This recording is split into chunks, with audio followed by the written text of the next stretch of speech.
enti sɛdeɛ wotie bia no sɛdeɛ metie bia na Kristofoɔ ene dodo a ɛwɔ life so a me no mo hyia ahobrasiem so ɔkɔ asɔre so nkɔ asɔre so Kristo ni sɛ onye Kristo ni gitum sɛ woyɛ dibo yeni ɛmfa nhyɛ wutrim ana moma yɛ mfa nhyɛ trim sɛ Yesu Kristo abewu agye yɛ nkwa enti mabɛyɛ Kristo ni enti yes still bɔne bia ni me ho obi media isu ya TikTok ya guy bi obe post video say asofo ene asorefo a omo ekwa asore a omo sa bom paye esere boniface nyina they are wrong na ono no de enya de say obekoto asere boniface da if say Yesu Kristo abewu aje no okoto sere boniface a na je say ono no na say Yesu Kristo wu no bewu ye no ale na say dan emfaso ni so di Yesu Kristo abewu ama ye bone enti ono de wo ye wotini ni complete ehu enene asofo ni akyerɛkyerɛfo ni nipa bi kura klemo se they are righteous no eye dangerous si woni pa dasani upepie wano aka se me yotini ni ewiase de wo yotini ni enu enyankopon de wo yotini ni enu enyankopon anase Kristo omumienu omda ya atrenefo ye de ahote abrabɔ ne nam ye de ahote abrabɔ ne ti Kristo nase na emom se wo ye de ono awurade ne pa na wabu ne tene ne ade de amaw amen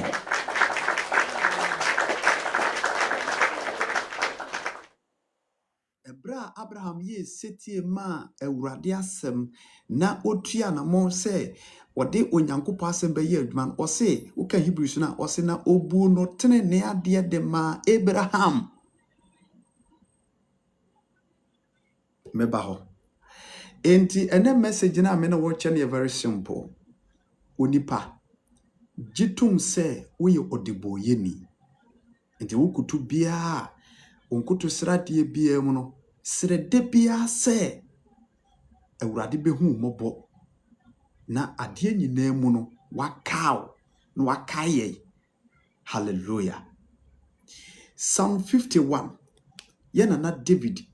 eka asembi yanhwe ho asem mebo no ntien na ya wrap things up David eka asembi yana na David Psalm 51 verse number 5 Psalm 51 verse number 5 Psalm 51 verse number 5 yanhwe asem kitwa bi ewo honom David ene ka asem we Psalm 51 verse number 5 or say hwe wo me emumuyomu na boni mu ena mena enyinseme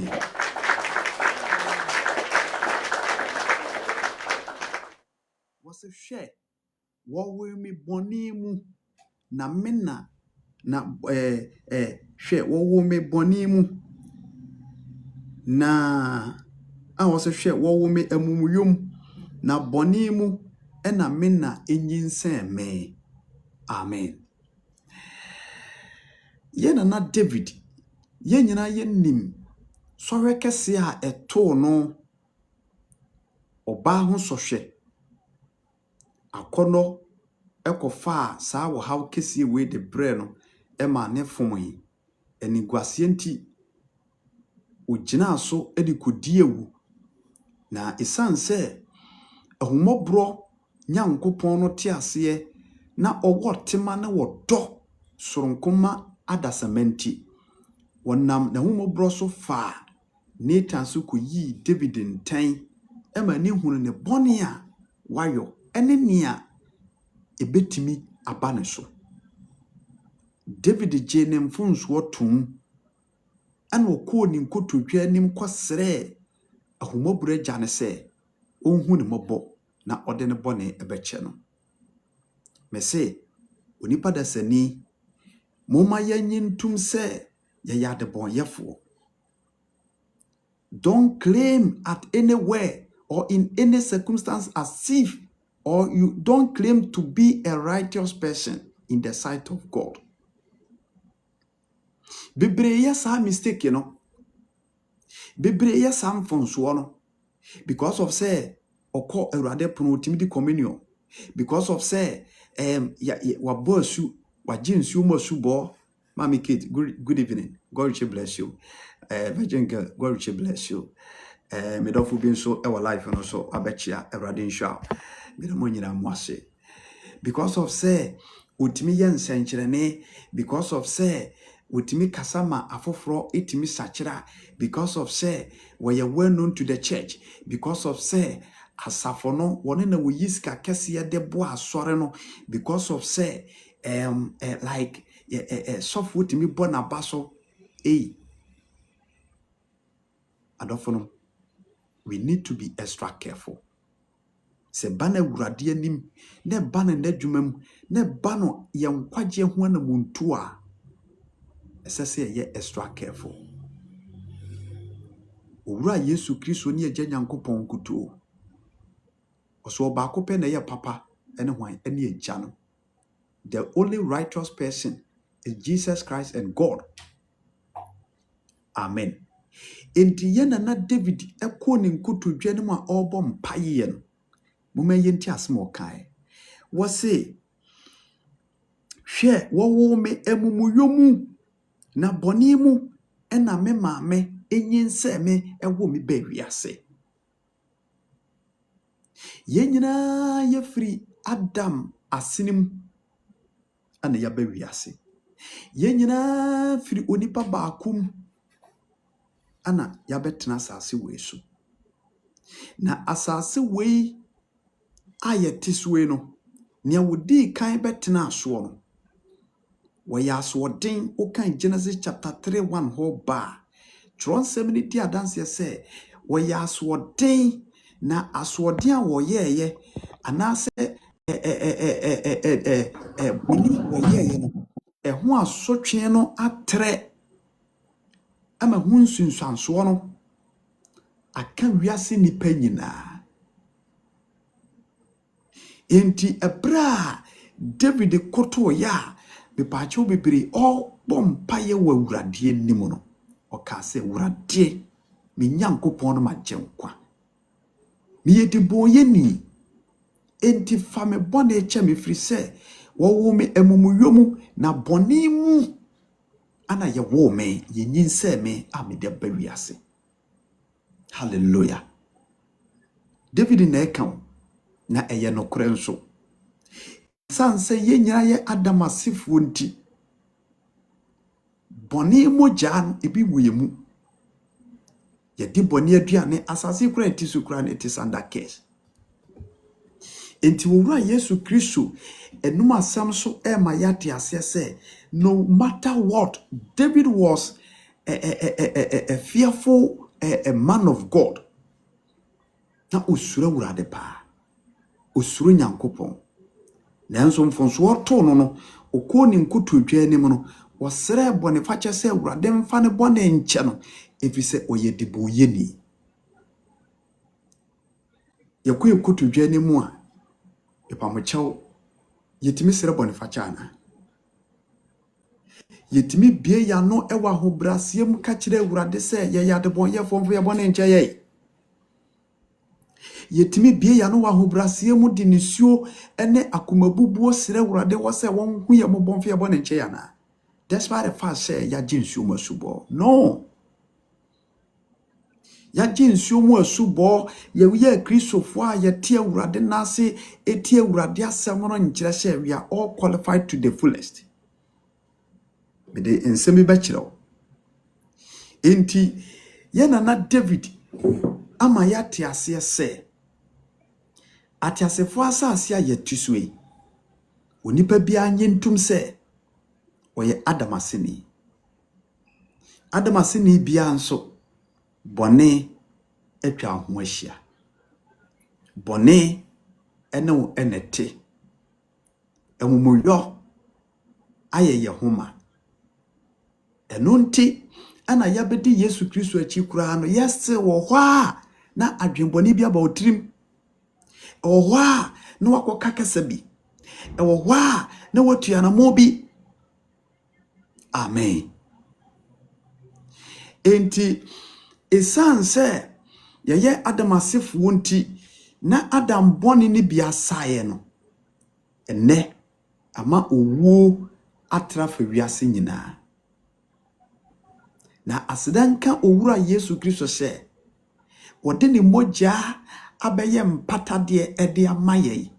Na womu a Yesu Kristo moja no aso wonso wona ma ho kwama Yesu Kristo moja towo no wato wo mafiri mratum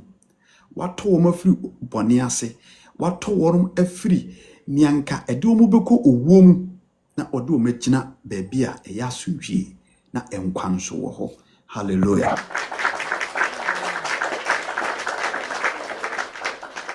Nenso Yesu Kristo wo a obewu ni moja ode atoye no momma ema no ema yetiri munya yede ema ye nkase oh Yesu Kristo moja atoye enti yade ho afiri bone ho yade ho afiri bone mrase enti yebema yetirima yende na yekoye wura no anim na yekosire bibi yede ade sedie bi kotu nanim anase mpo yenamba bia yanka ho ahoye ho se ye yatre nefo yede we are qualified ebra yeda so te dotie ntimadem emfonso ne mraton etwe ho ahia enti gitumo se sedie wotie biara be paacho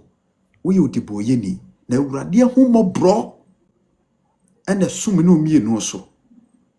Hallelujah. Na ye jatum se ya de bonyefo no so nkire yen se ye ntena se ma bone eni yeso abrebia no esese yetimi ye ne yetene ewo Kristo mu. Amen. Nti abra yana na David eka sa akasa no yenhwe ne Paul enso esa kafa ensemwe Romans chapter 5 verse number 12. Romans chapter 5 verse number 12. Was wenti said enam onipa baako so na bone ba wiase na owuo enam bone so ebaaye no saa na eyoe na owuo atre aka nipa nyina efri se wonum nyina aye bode.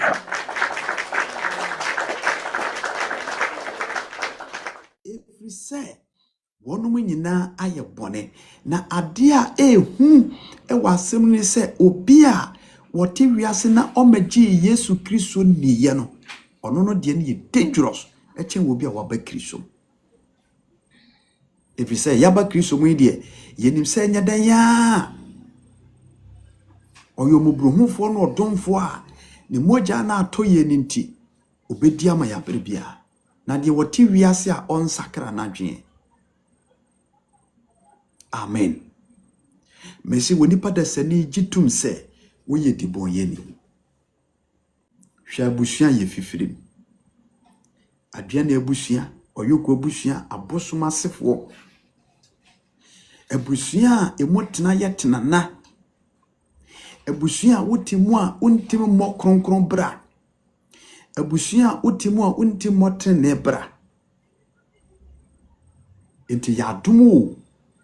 ya dum ana Kristo dia dum ye eye humobro bi ana owura no monyamfo no wahu ye kaye kura nke nka ho bi obama Israelfo kan kwaje no kura ye nka ho enti mesre adofo no ne awurade ma ye wo life we so Yesu Kristo no asem bia ye no kure wonam Roman fo so Paul asem o kan ye so ka se wenti sade nam onipa baako so ma bone ba wiase nipa baako bai eye Adam ana bone atraba wiase nipa nyina so enti moma ye nwa ye ho ye ewa asase so eya kwanya bi eya dom bi obi timi tiaji ne nua obi timi hwe ne nua nim din no wabu na ten no ajeje no Widi okujima kwashe, widi oyese, widi otese, widi otese, widi otese. Na Yesu Kristo akase dua esi wonua neso no, ewo nua empune wo nua neso no dika yi wodi ansa no akoyi obedie. Enti adofonom ye onipa yanyentum se ya de bonyefo na abere bia ye beko ye kotudwa nim ye ma ya desrede ye boni fefere no so nchen bibia esra ye sra urade wo so obehu ye mobo na wode ye maraton efise adwene nipa kora adwene ye nsem bebre ensem wo be nipa komamu ensem bebre na ye sra urade de bia wo boni fefere hu se owura Yesu Kristo behu ye mobo na wode ye maraton ne ye mfonso be kyayai adwena ye dwene fa ye nua ho wode ho mfonso be kyayai kasa bia ye ka kire wo bi wode ho mfonso be kyayai ensusue bia ye susu ye efa ye kunu ho efa ye ma ho kyese anamonto bia ye tu ye sikasem bi mu asori fie anamo bia ye tu ye Urade ebehu ye mobo ewa no montu bim na ode ye maraton ebeche. Amen. Medofo moma ye mu ye ho se ya trenefo da. Me say eye hu mo nipa da se ne beka se me yotini ni asofo bebrebe. Most of powerful pastors they claim to be righteous. Nanso saa kasa no eye adwuma wo bra owura Yesu Kristo beyi ne ho adi ne maye toso mienu ewo nipa mamihu. To say I am righteous. Saa kasa ne ye adwuma ebra bia onipa na wu no wo ewo ne papayom anase ne trinim. So onipa wu ewo ne trinim na okọ paradise ya. Say nipa ne timika say wabeye trinim ni waye qualify wie. Amen. Nemom ye pay so no ye wakasa ye kase ahotefo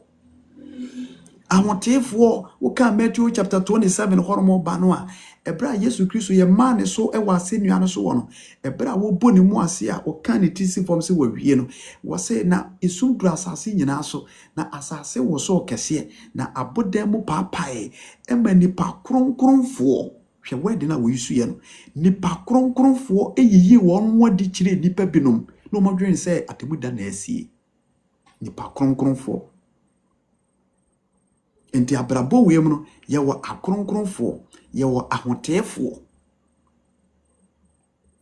beti enkase ye wo atrenefo saa kasa ne ye adwuma bra nipa no ebia wako ne nsama nchiri na tworo no kura di saa danse no wo saa nsem no nti moma ye mu ye ho se ye atrenefo na ye trene ade kura no ye ntoma gofi wo awurade an asase so.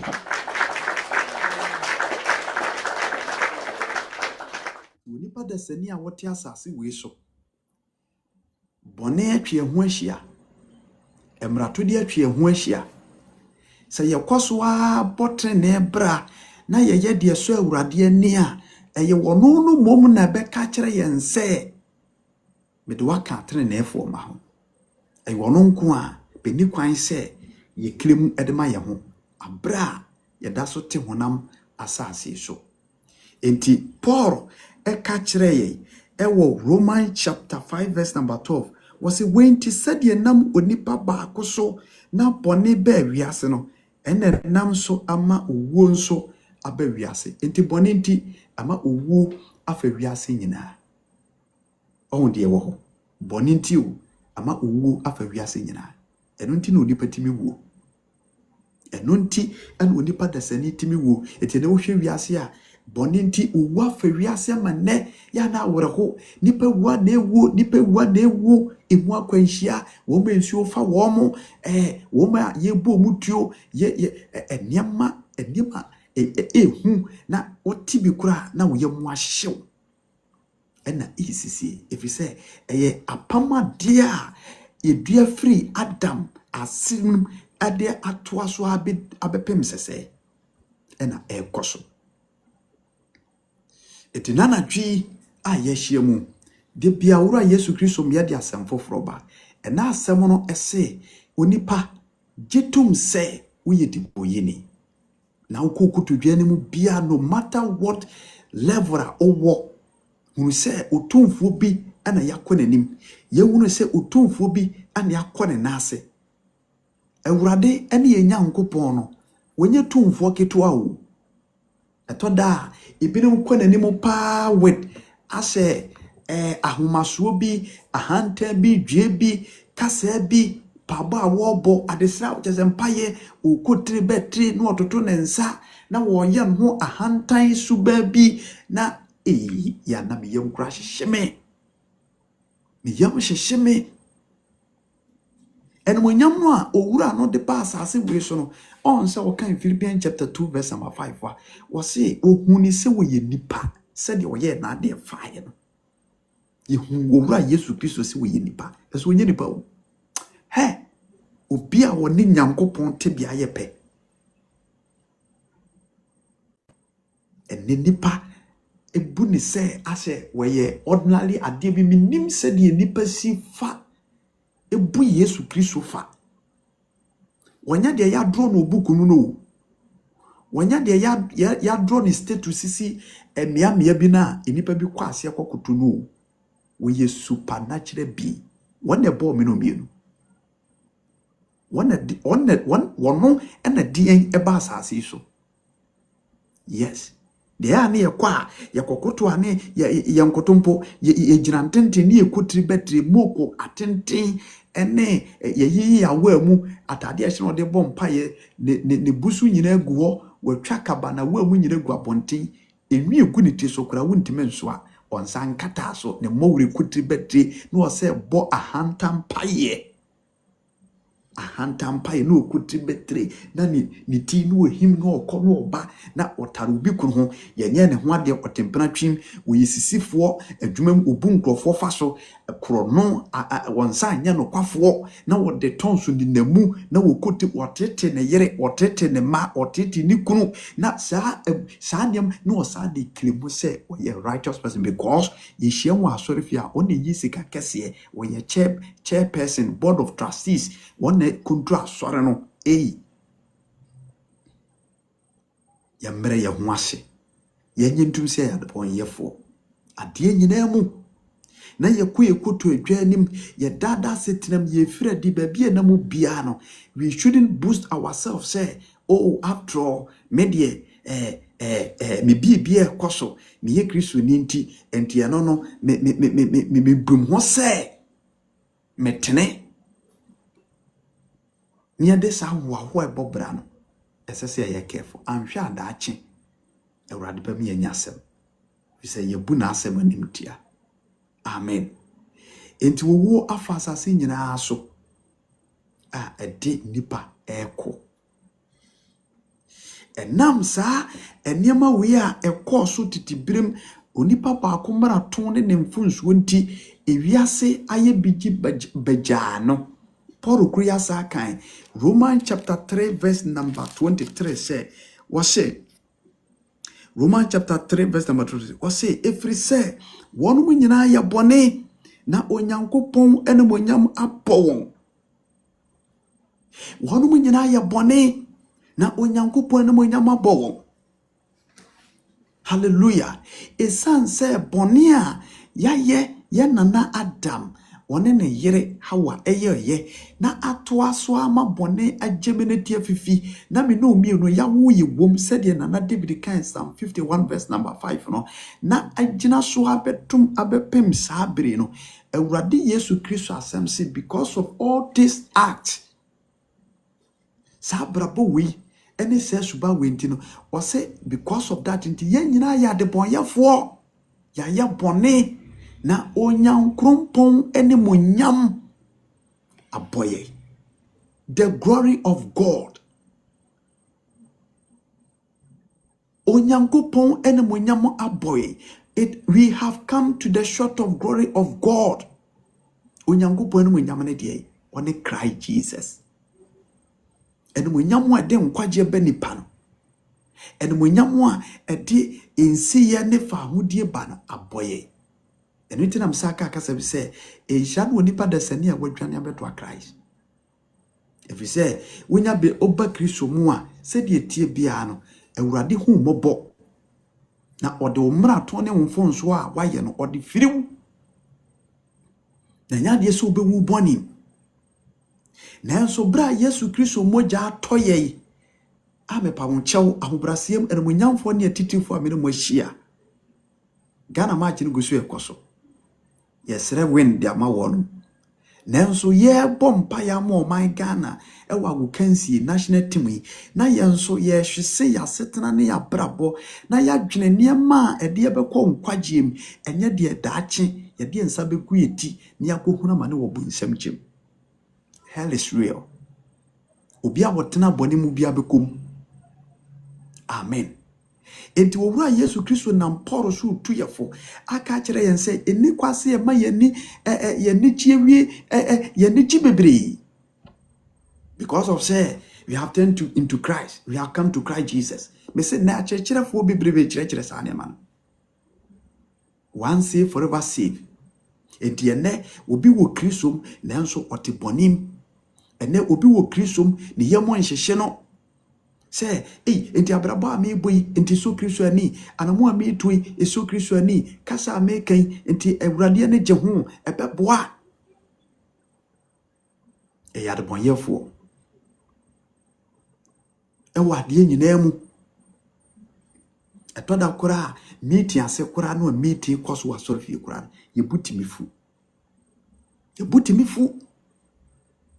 ene jua de kan say ene bena de kura no from anopai ekopim enwumere ya mepamochew ambrasim ya be share live so enti hwan ne betim de nsase ne boaka say wonye ebone hwan anya hwe kura wonante ne wutia ntate aso yei anya hwe kura ye nam ne yeti abo ntate aso. Amen. Anya hwe kura ne bie ya no kan kasa bi anya hwe kura na ebufuo bi baaye mu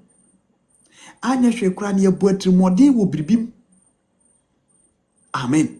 Anya hwe kura na adwemboni bi baaye tirim adwemboni bi baaye tirim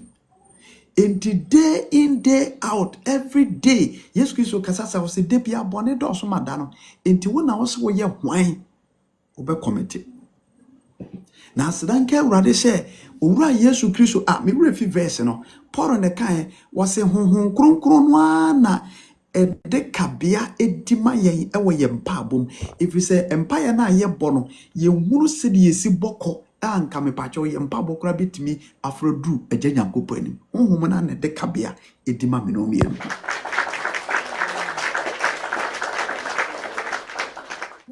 wasem wase honhon kronkron no na ye mpabo ne ade se de ayesere ewo ye kotudwa anim no honhom no na ede kabia edima yen bise niema yesere no sekudu awurade anim ene nsem a ye ka no a keni kwasa dance ye mpoba nanso no owura Yesu Kristo no honhom kronkron a wose woye chitafo woye the comforter no na wono ankasa diamaye iti mumma ye me maye ho so ena na dwi message a me no wucheni momi anye ntum se ya de bonyefo yekukutu dwanem bi a yensere awurade ho bode fache na ono a woye mubruhunfo no odomfo no obehu ye mobo aboroso. Amen. Wose na wono mo nyina ye bone na onyankopon ene mo nyam aboyo onyankopon ene mo nyam abowo na wode na adom nam oje a ewo Kristo Yesu mu no so ebu won bem kwa. Amen. Hallelujah. Verse number 24, Romans chapter 3 verse number 24. I have verse near me the party pipacho. Was say na wode na adom nam oje a ewo Kristo Yesu mu no so ebu won mo bem kwa. Enti eye humobro eye adoye ene Kristo ayeye eye humobro an odidi maye. Amen. Enti sene na gatiti biremu no nanka enema tie no ko biya bone a nanka kim na wowu nanso Christ Jesus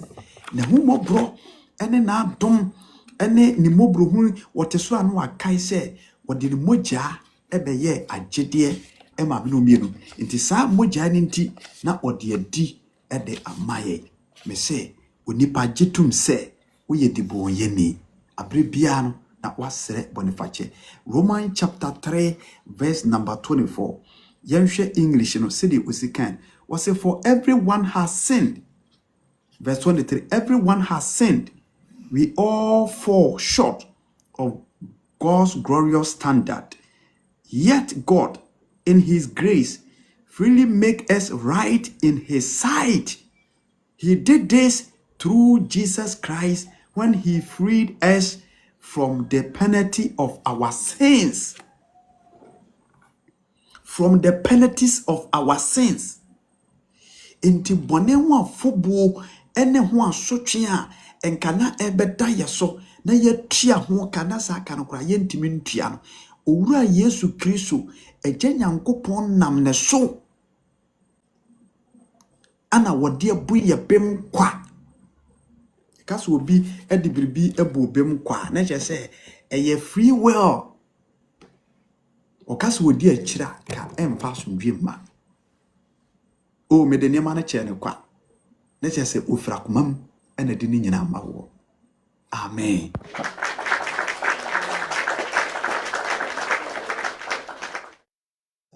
Menua Francis Radia Sunjuen can go and bless you. Eti Kristo maima me pamochew ahobrasiem mo me yenku gina baabi enka se ye ni Kristo wa pamonti no ye bu ye ho atenefo e condemn afoforo mo me yenye bida as a Kristo fo bebre ni asorofo bebre bi e wo sa mentality no o condemn ni nua se we de on komasori ntino oye dibo ye ni a wo kojim ibinum kremu se omun kwa na ye atrenefo ibinum kremu se omun kwa na ye no, we need to be extra careful. Amen. Wase wonu nyina ya bone na Onyankopon ne monyama bowon adenti na Onyankopon ne monyama boye if we say bone atwa ye ho ahia. O kan James chapter 2 verse number 10. Where my fa asem ketu abi show James chapter 2 verse number 10. Me se topic ne se onipa gitum se wo ye diboye ni enti abre bia no wo bebre ho ase se wo kwa urade anim wo nkutusire bim ana wonam ho bibia mu no me pa wo che gitum se wo ye diboye ni wo diboye ni bia so penkwa odwane beto akra Jesus ne mu na nkwa wo na enkwa no nipa han onipa bia ntimi mfa ye bone eso ade amfa mfiri ya na so mfa nche ji Kristo. It is all life no so woni asori bia kwa bra Kristo na boni bia wo ye bia onfa nchew eno ti no obae oba so obeja de boyefo nkwa wasema mase me ba trenefo ba na me ba de boyefo ba enti wo hwemu asori fie kura no enya trenefo na gu ho sometimes e to da obi timi ye biribi na ye jeje no adenti no waya ade we adenti no waya ade we na enipa mienu miensa nipa nan bi no ma group ekuko bi no mehia no mo condemn nipa bi no mo dinatem no mo sopa nipa bi asori fie e wo no ye wo ho se nkwaje enti ne ye wo ho. We are there for the word of God to change us. Ye wo ho se Yesu Kristo moja nenti e won se sayen. Enti church asori fie no enya atrenefo ne guo ne bonyefo na awurade apia won ma ba se wode na asem so besesa won na wode won ma kona hiniem. Peter ne Yesu nam enso duru ba bi kura no na ebufu abapitem. Enti atoda na obi ewo Kristo mu na niam be twiste enima bi ye a yane aye wachiri no ya yensuso nkasa moroso na de ato nua no ebetimi ato de waye no ubetimi aye bi kura chensa eye homobro ene wode hu ye be se ye adebonyafo enti maye mu ye ho se ye ya trenefo ewa asase so ewo nipa bi anim ene Nyankopon anim da. Always we need to humble ourselves. We need to go down on our knees and plead to Jesus Christ to have mercy, to show mercy. To show mercy. Yes, Christo da sote a ye mercy seat in the so. Enyam krusu ye do no enyam tumu. Said ye can say Noah na bodwo tware eche ye 120 years na me pacho wo bom pa yesere na wo bom mane kokonu menti no ebra wo nyankopon tu mu no omo hyase ka akiri na ye too late enti ene menam owura Yesu Kristo wusuria mu tumi so e de chaw pania de se de to adofo no nyina ni se owura Yesu Kristo wane na de bone ne mrato nyina ache moma ye nkremu se ya tenefo wo bibia mu. Amen. In James chapter 2 verse number 10 kan uditi wasena die obedi mra nyina so na obetumu ba kopekura no wadi ni nyina hofo efiri se nia waka se nsa wade no wase mani ewu na se wansa wade na wudi ewu a na waye emra no tofo enti monka ne saa na monyo ne saa.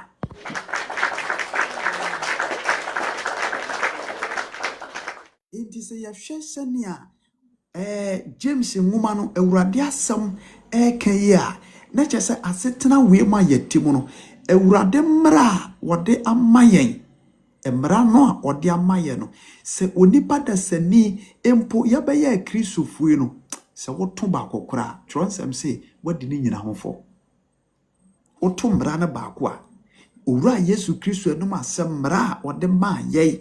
wodi besi ho maaye no se wo fom baako na woto baako a wose wadi ni nyina hofo dide na chese pepacho ye nya de bonyefo ede na kire wose woto baako wadi ni nyina hofo hwan de wadi fo obi a wamfa mara nya dwuma ana se wamfa asem a watworo ewo Kristo asem no wamfa nya dwuma ede mu se ho se ye wo life yi so ewrade mara nyina na yetimi di so ana. Hello. Me pacha wo hweme ewrade mra nyina na wotimi di so. Enti nansu bia ne wabrabom. Nansu bia ne ho ana. Yehyiamu ye bo Kristo din nansu bia ne me ho ana. Onipa bia ntimi mfa ne sensi ne bo nkase nansu ne ho. Nansu wo bia ho. Nansu wo bia ho nti na Yesu Kristo woni asuafo ne nam no. Peter nom ne asuafo no bisa Yesu se ewurade kire ye mpaabo se de Yohane kire se de omse bompae asembe na Yesu Kristo ka kire wo.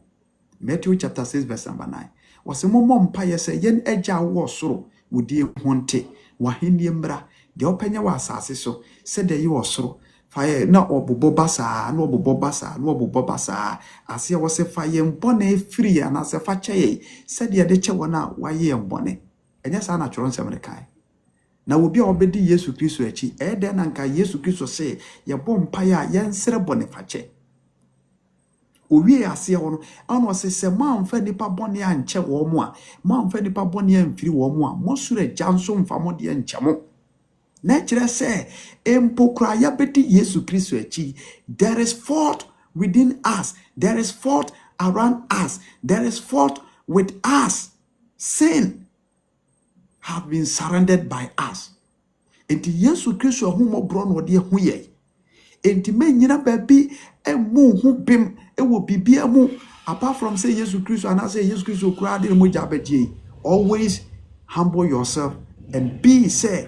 wo ye deboye ni na asase a wotiswe yi. Ene Kristo mpo a wabamu yi no eye humo bro ene awurade adom bi eye adom o eye adom said ye ojuntuni bi de to dwom ewo Ghana mema ayadumo ayadum binti na metiase ayadum binti na me wonkwa metiase na me de bende be no mototo dwom mi da dwom ni nto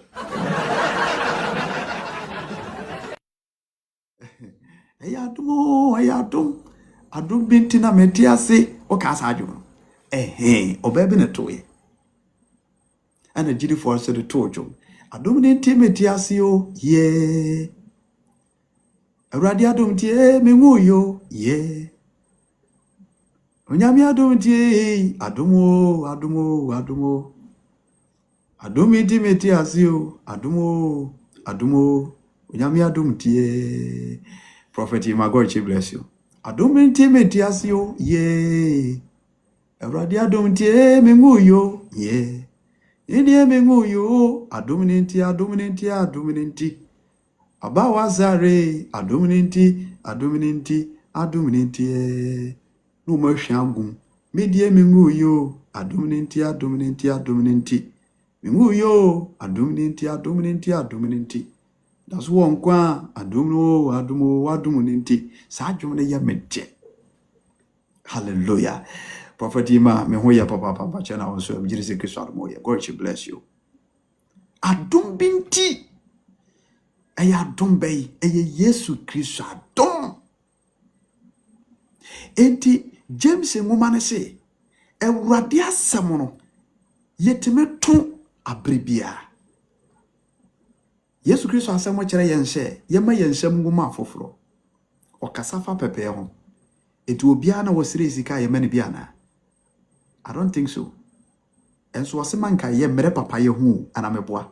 Ewurade mra ne binu no wasema ye mere papa ye hu. Na yampa ba ibetwa so ba ne birim anameboa. Nenso yemi se ho se. Enti obia na sere yade a ye mane bi. Enye se ye ni bi o, ya na bi wo pa. Bete to da na ye dwene se asemesi de on deserve so se me maniska. Ni aka asem bi kura we ya dwene. Amen.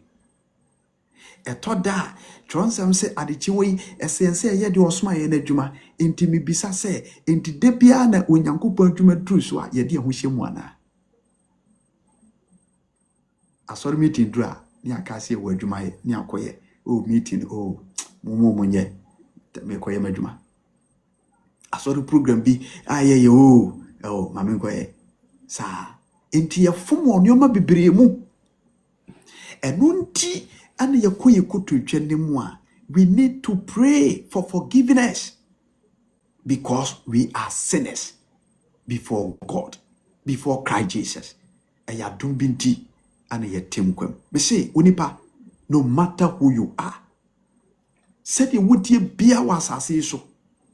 Said you would ye biara. Say Yesu Christo dini moja ato no nkyere se me paacho bibiri untime nya mfonso ne mere ya twa ho ahia eno nti ene sese abre biara yekoye koto dwane mu a we need to ask for forgiveness from Christ Jesus so be hu ye mobo ya nya atrenefo enti nyina ba bi nkondemu obi enyina ba bi nkakasa bi ano ohye Wompabom don't claim as if say ukura na se woni nyankopon ba Yesu Kristo kura ye pe. I say no. Amen. Enti yamhwe asem kitwa bi nso ewo Romans chapter 3 verse me the basis is here. Me bobo mensem so tientia. We are still praying for the blasters of Ghana. Say enkuribie betimi akwa ma in Ghana. Omde Panama boy no enkuribie bai. The second match in the yesterday, rather so beboy. Media mimini akuma me football. Mimini akuma. The empire nearby China Chris yard manya danya. Ibenya feedback no media no so. China uncle me BP uncle for uncle and 20 million. Ghana for the March 7 old wakuma could dear Joe Nibe bounce on not the D75. Not just say woo. Amen. Yentie tronse maka krebe na mediashi. Me nware masem na kura. Wose di obedi mra nyina so no obeto baako no. Waye mra na tofo. Ye nyina so time fum eniama nkitinkitim. Itime fum eniama nkitinkitim. Yes. Tisi itime fum eniama nkitinkitim mani ye dia. Ene na esese ye careful. Hallelujah. Romans chapter 3 verse number 10. Wasina said ye watchro say otini ni bia ni ho obakumpu eni ho obiara ni ho a oyo badwema obiara ni ho a ohwehwe onyankopo akira kwai worum nyina mane worum nyina pro obiara ni ho a oye papa obakumpu eni ho worum nyina one minute eye dabui okay ose obiara ni ho a oye papa obakumpu eni ho enti Romans chapter 10 verse number Romans chapter 3 verse number 10 to 12. Also waklemu anase wachire mu ede amayen hye atiasefo asase so aye tisui abrabo aye boy koba nyina no yemine omienu ye nipa efridotim ene ebae ane abedi bone aduane wa asase so adam bone na letify bibia ewo ha enti ya adebonyefo ana Roma nwoma no kase ye nyina ye bone onyankopon no monyama boye na obia ni hono mu a oye papa ewo atiasefo asase so na empo ye tene ne ade a ye no awurade asem se etese ntomagofi ewo Christ Jesus enim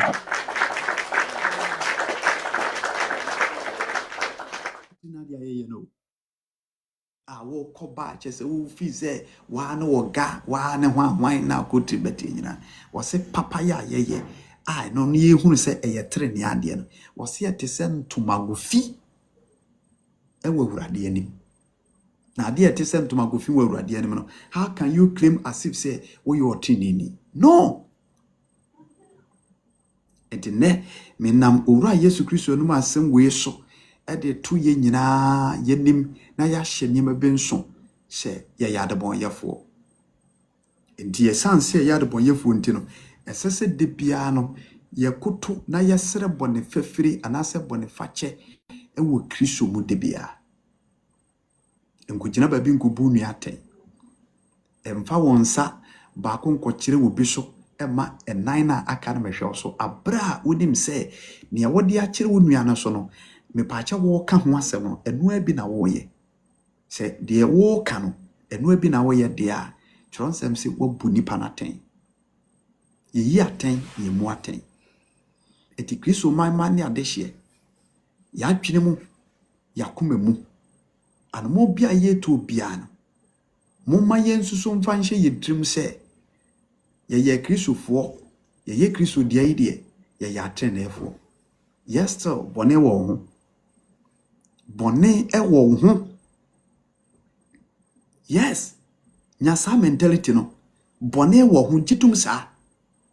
na se woni pada sani a wabeji Yesu Kristo adi no se wodi hye wotim se ampa wo ye diboye ni a eno kra no eboa wo ema wo ye den ebisa wo kokuto dua no mo sere de bia wo awurade ho a awurade so de ne honhon kronkron ya edima nipa ewo ne mere yam de bia no obekwaso aba wonchen abeboa wo na wakaaw asomu na wakire kwantene amoafa so de bia na wo klemu se wo ye otini ni na wo mu hu se wo ye diboye ni wa awurade anim na obebro ho ase woni babimu a ompa bokra no ba enko anu na awurade Abraham ne awurade di nkomo ebra na okose Sodom and Gomorrah na Abraham intercede edema Sodom fo no wase awurade me yemfutuma na nso me pese me ni wudi nkomo mese mebo me pese me ni wudi nkomo bisa wo nsem ba ko mienu bi Abraham ho se wo ye dote ontimi ne yofo ntwetwe ndotie timi kugina no yofo anim no one ne argument no one awurade twetwe obi kura timi hye tam bi na ase awurade ana disia wanya ade we amame a awurade ade wei mame nsanka so wanya ana hwan na sofo bibiri timi krase be de me timi challenge nyankopon ana hwan wo ko challenge nyankopon wo no yomfo beham Isaiah no ne Jeremiah man ka ho asem osi okuku nwomfo a one dotie kuku nwomfo dotie no one ne yofo eham o challenge I am challenging God abrawoti boni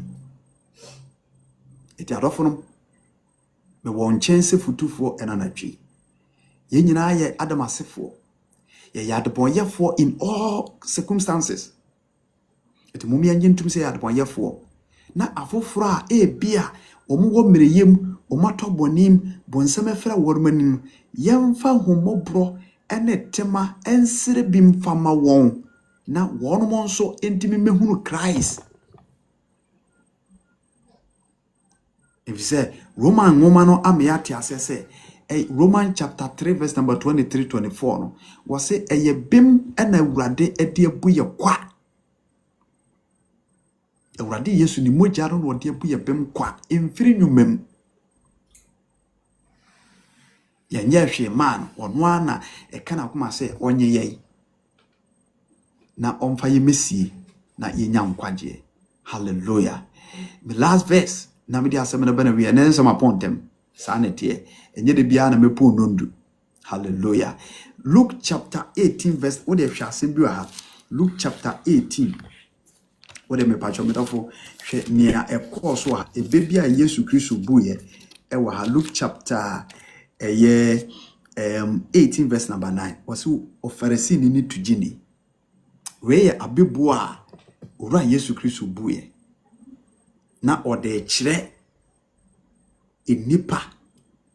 ya dwene ye mentality ya brabo ne se ye si live your life yes suban ye winipem. Yes obi fi se wo ye sofo asore ma egune nase otimi ye nsenkyere ne Awurade timi fa no so ema afoforo enye divine anase like ye nya ba bia gina we ye sabakani we ye difo yes no na eno no amadodo no a etrimide bi abaye mu na ye dwen se eno ano no etimi ye bibi wo Kristo mo nko ane ye wie ye atenefo nya sanete me se mo me mu ye ho atenefo da emu hu pem ewo Awurade anim da bebre ewo Kristo fie wo Kristo na ase abeya Kristo for claims to be righteous people, but it's never true. Enye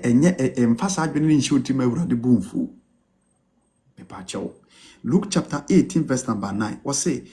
na obu ebinumu a wode wo ho to wo ho so se wotene asem ne yamede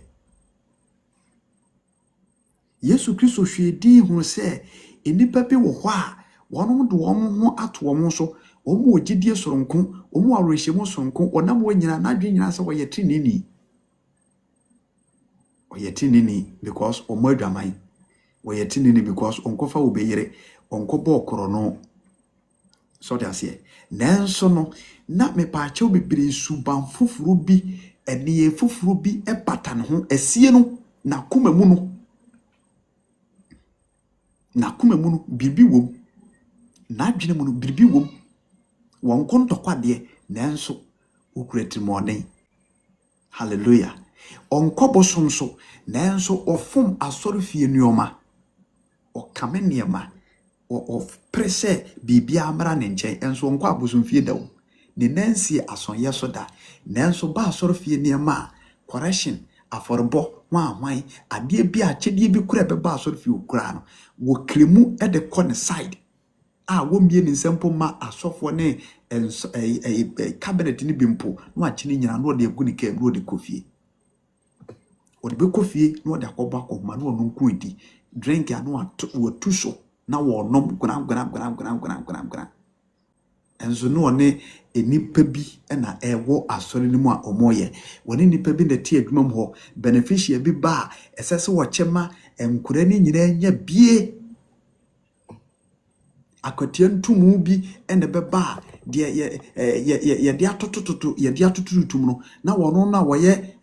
boss no anase omo frɛ no edin bi ya no mo odin bi omo ye wo mo esika no bi si omo so omo distribute edugugu nkrofo accounts mu no na watete wo mo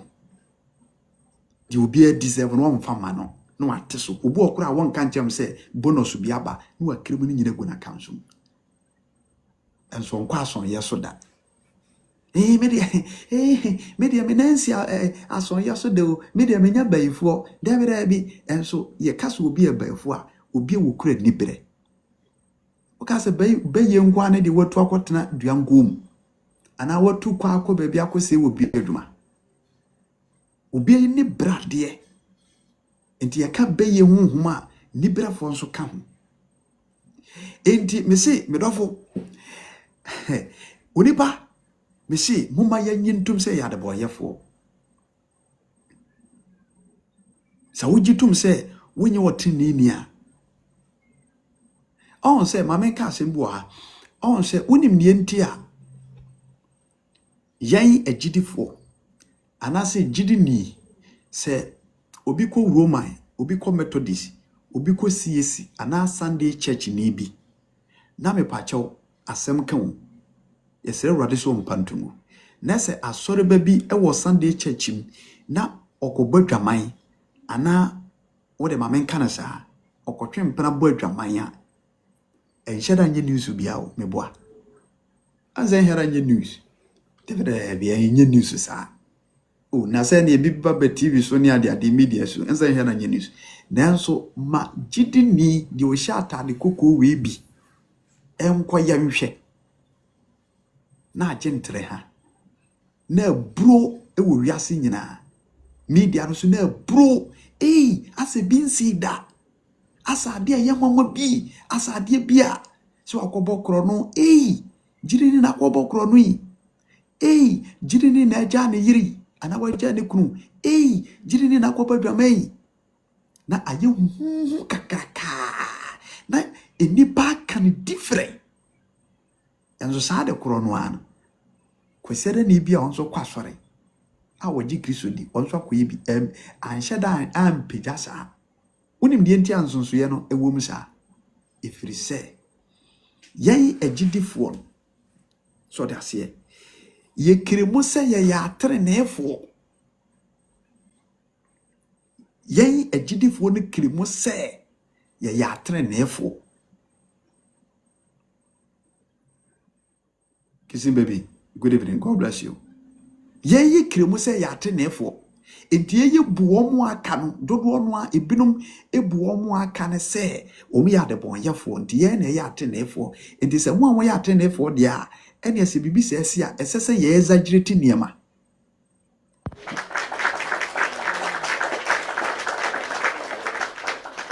nenso se ye de hya ya adwene ni akoma mu se eye bone ade a enye na emom se wanhwe ya emu betimi ato because e can di pabrabo e betimi asi dem because what I say ye tufo se mu obi ankonko ye bi but se wo de hye wadwenem se wo ye trini ni die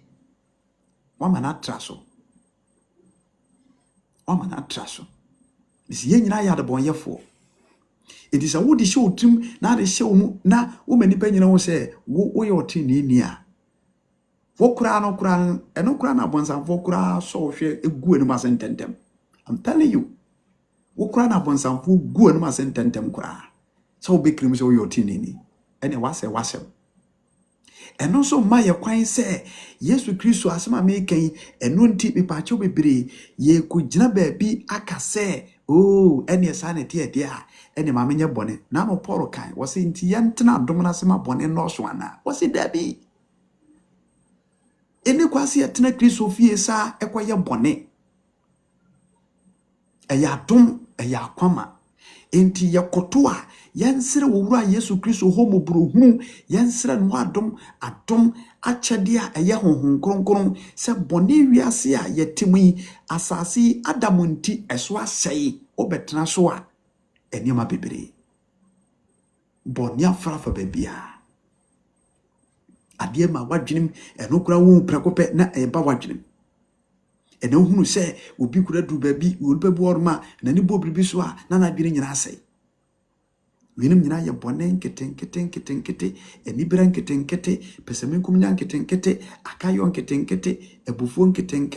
ahoya keten etimoden keten obi kura timi edume awurade wona kumem odume awurade onya awurade kasetia wona kumem onwiwi wona kumem ewo biribi ho onwiwi onti asese ne nuanya we no so nyaaye onti asese we koso na ono no de nyesi no onwiwi wona kumem we no nyina ye ne man keten a e praye enti mayen kugina baabi enkase ya atenefo da ya koyi kutudwa no bia yensere awurade se awurade ya de bon yefo hu ye mobo Awurade me dibo yedi hu me mobo Awurade me hu ye boni hu me mobo fa mbo na echeme na ka me na mogya no a ebehwie gu Calvary no fa begye me so na te me ho prekope na David kai Psalm 51 verse number 5 was Awurade wo memumuyom na boni mu na me na nyinse me ya na wo pɛ no kore wo makoma mu enti Awurade me dibo yedi makoma mu niema ntini bia ema me Awurade wo hu me sem ye otini anase ohutini no Awurade fa bone eche Uma me wanim no hu me sem ye otini wanim ti fa bone eche me na me ntimi motre na ebra ne bu ne trene ade ma me ma me ntimi motre na ebra na Awurade ema me ntimi nante wa hyedim na daachi we de wonye okutiri betiri no ofa ha no osene ha no odi nkomo obi a wosere empabo no odi nkomo no agohwefo so na ho anwan obi a wosere bo afache ko ba ya no atwa nkomo no so otwa mpabo no so na akofafo hello oh yeah akoso ya meti won ka che oh yeah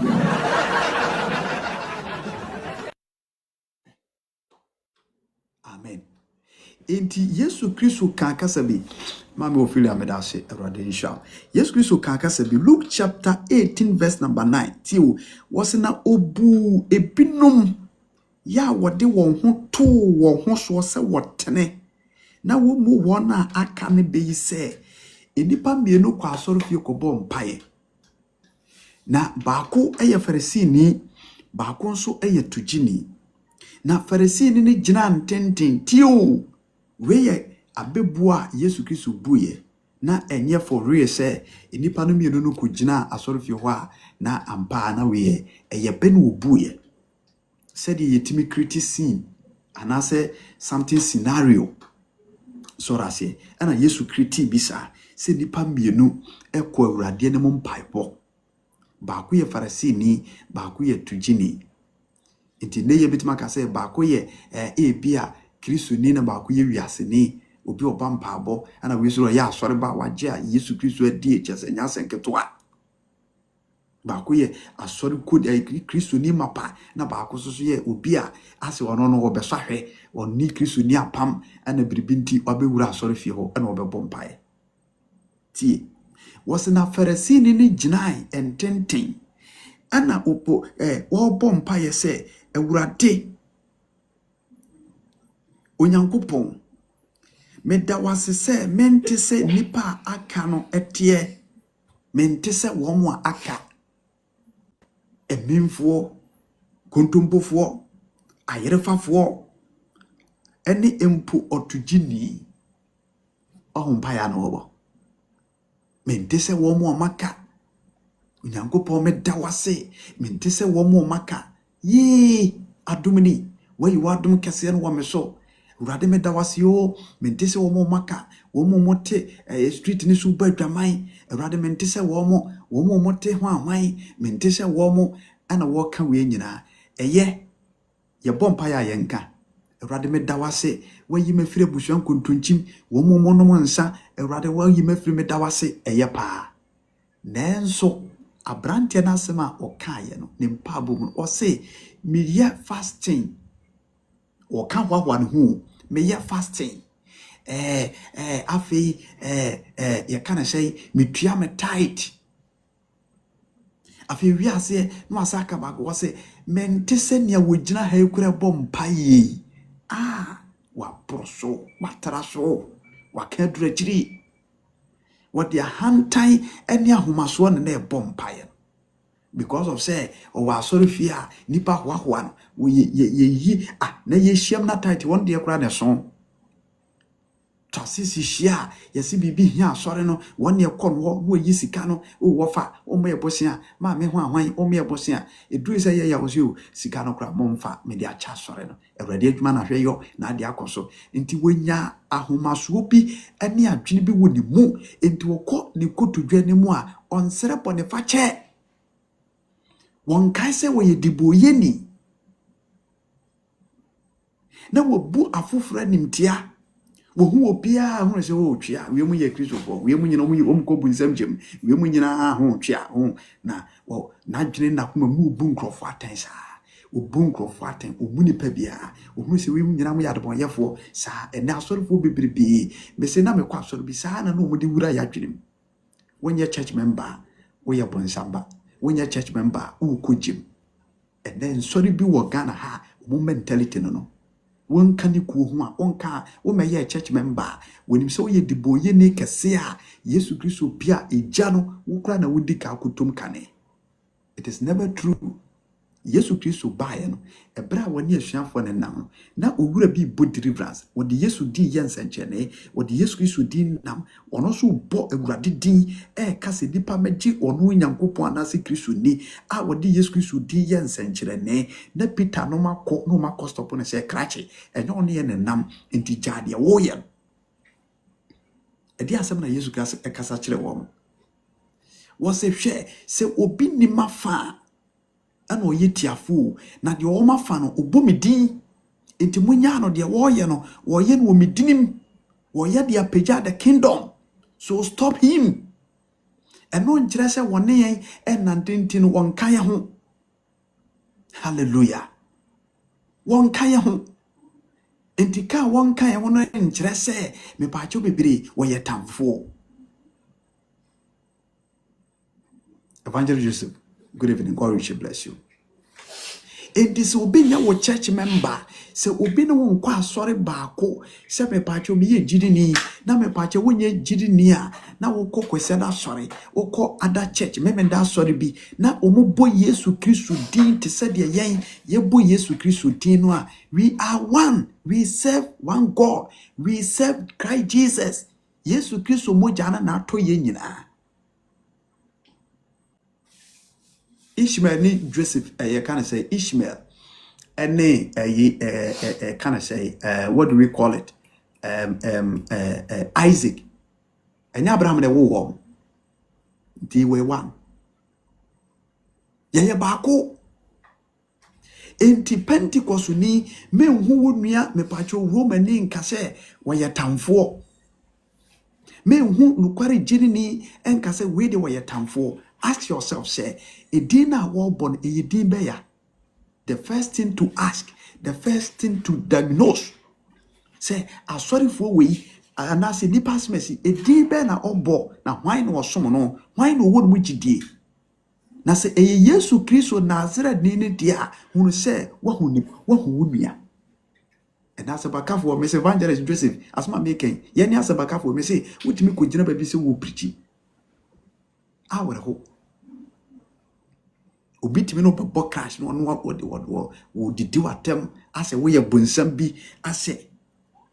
wotimi kwose ukope baabi aprichi kwase da ni benya ho aprichi but wo memenda ni a wo ye jiri ni kura kwa e be ka cha se ma mprichi. Why? Discrimination. Ya de se suba we nyina tete awurade na ase and we claim ourselves say ye ya therefore me say men can be that. It is better for you say obeka say we hutini. Yes. Since obeka say we righteous.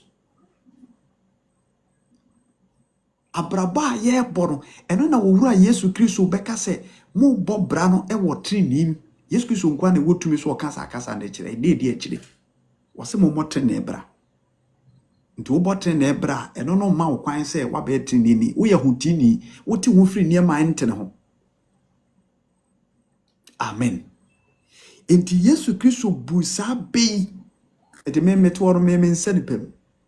No. Asori bia wo kobia se wo gi Yesu Kristo di ne nko ade. We are one. We are one. Uji Yesu Kristo di, uji ne wusori ye di, uji nsuma subo di. Dem ka so te ase. E na wo sa gi communion. Ese dia we are one. Ujiri se Yesu Kristo obesa babie mu a we are one. Because the one Yesu Kristo anie no we tamfo ema Nyankopon ne Christ. Enti asorifo bia wo mogi Yesu Kristo di se Yesu Kristo nkuto na ye nkwaje botai no ukwati no wonya nkwa no kunse wa hunua ye nam no so na ekọ heaven ye nam so na be hunu agya no George Yesu Christo di no wotena Yesu na ase di na hyede so. Amen. Enti medofo ebra mede masam no ebeba na wie yi. Bia mesre ewo ye nyina Kristo asemu ene hye. Onipa jitum se uyo debo yeni. Jitum, we are all sinners. Ayadom and what dear who you born what they are to me. Don't condemn your brother. Don't condemn your sister. Don't condemn anyone. Say, Nipana Bekrisum, wano mofuku bakunti. Mepacho or your tamfo. Afedi ye bia na yemfanshi trimo se. Ye. Ewo Yesu Kristo asemu anamontu kwan so. Na odi ehu ye mobo. Na mratudie bi, emfunsuo bi, ene anamo bi a enye wo ho a, ono a ode mrato ho mfonsuo echi nipa no. Wana na humo broso e de mfonsuo ache. Wose na Pharisee ni otigini no ekwa asorofie mpaebo. Na Pharisee ni gina bo mpaye ni tirim se Onyankopon meda wase se mente se di nipa nyina aka nete. Emimfo nkontompofo ayerefafo ene tugini kura medim emuada da pemu mpire no medidi eminya nyina so ntutuso duduma woka hoahoa no. Verse number 13 was na tugini ni gina chiri na wampese omani triso kura ekire sorompo na emom obone koko eka se Onyankopon humiti boye ni mobo.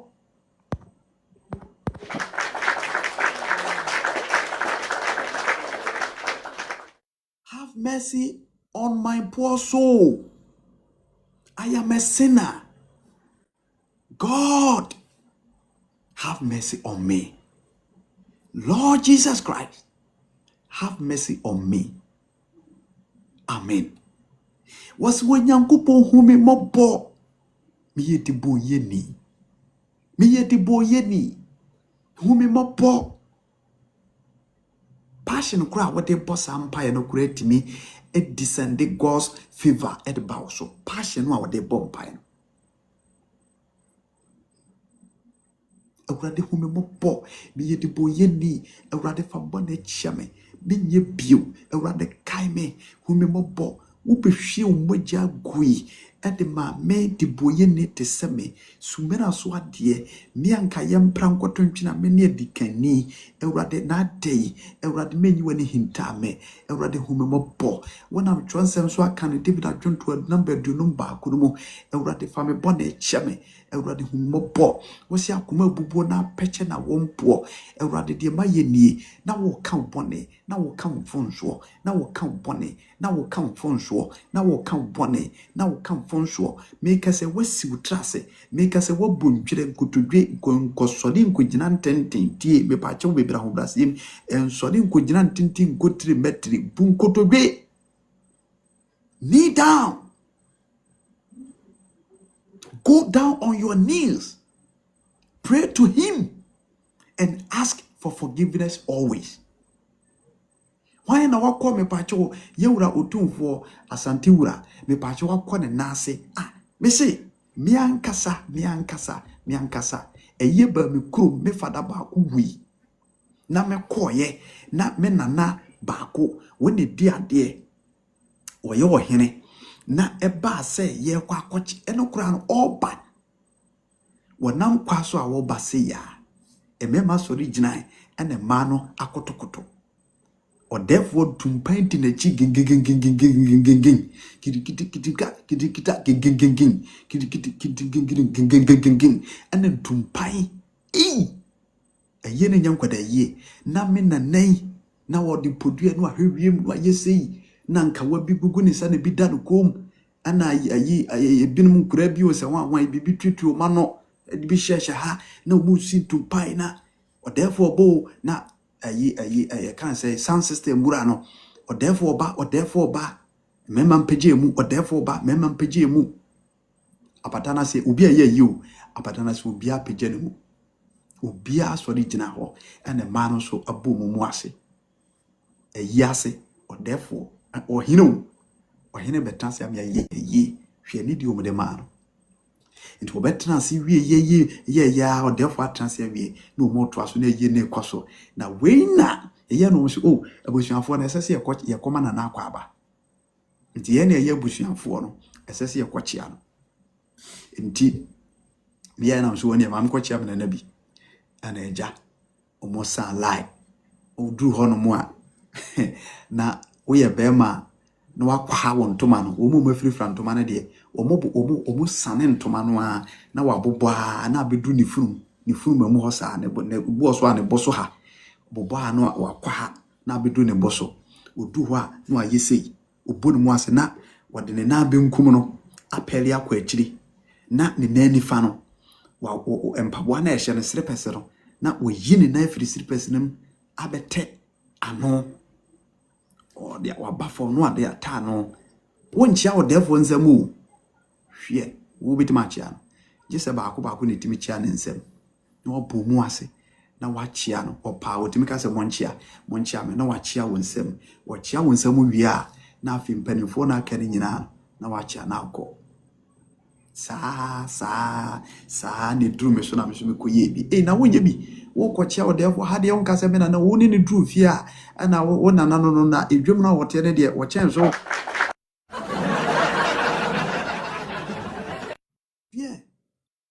yeah me de na me de me ayi tuma na ma ye ne saa na me ya na eja me so se misumi ye bi na me ye sei na eja patana so me ye sei na me chia no say that say na am say na yo na mpache wo so so Kristo adom wo de ayi ni to ebidi nkumo ana am say mate se ne na me woni me pa ne na me na eja eye ya na eye tio saa na etie wo bebia untime nkofi kisiem enkwa ye niam toroka ye ba chiw dedua e kai bebo no enukure ye wiase famo na ewurade anim enti when it comes to say ye no ewurade entemo no a moma ye mu Kristo say we something small or something small obi kokonfo hokora aso anya so kora no hwede ma omoye ene ahobrase bi omunya de da form sa na ye nyankopon ne ewurade ani ti moma ye nsere bone fafire ade nyina mu gitum so nipa desani uye de boye ni na bone no a yaye no anase se wogitum so de boye ni na okoto sere ewurade wo bibia mu a eno mu ana wode ne tumi ena ho ode so ebe ma danse die aye wode a wo kan to aso Luke chapter 18 verse number 9 and to aso ba no a wo se na tugini no amani tiri so ahwesoro wo se onyankopon humi di boye ni mobo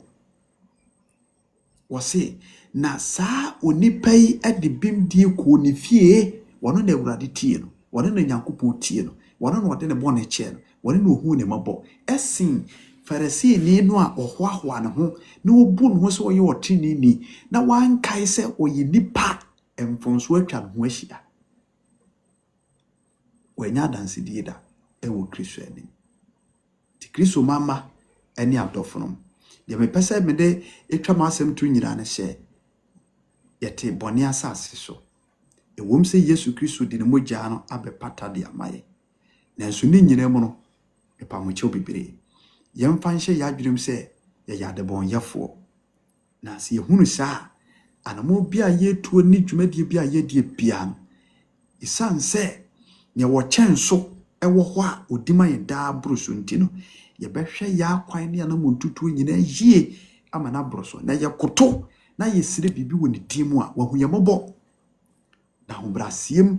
ye de kɔ nanim na ye de ensam tu nanim a wakaye na sɛdeɛ na asɛm se wode honhom no a etima yen emroso sɛdeɛ honhom ne pɛ no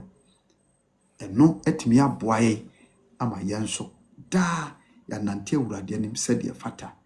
na Kristo ma ye to so mienu no oba yenya babi agina ewu ne mu awurade nhira na onye wadoye na onka wade nyina mu sɛ wanya na asɛm ntiase ene anatwi na wode ahye otim sɛ woyɛ diboye ni sɛ wogitum sɛ woyɛ diboye ni a wokɔ so akɔ Awurade anim a wokɔ na hobrasiem na wode adesrɛdeɛ to n'anim a wɔyɛ aso tie fisɛ obi a oyɛ diboye ni ɔde kyɛw pa ene kasa obi a wodi fo ewo biribim wɔde kyɛw pa ene yɛ na adeɛ sɛ de bɛyɛ a obenya bɔne fafiri momie mere ho ase na dane da nyina no Awurade ahumɔborɔ ene abetena. Shalom. God bless you. Amen.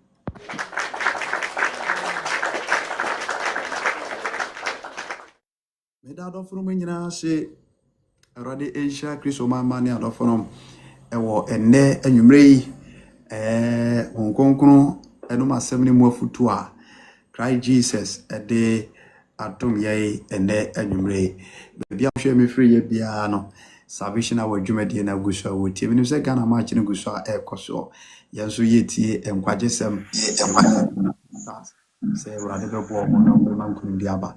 ye preach bia na sɛ yɛkɔkɔ wie nea wote ye ne wusu free ne asɛm pɛrɛ mu upacha ukubitime arokosi abaso na wabeka na bibia tena kama sere da ye no mo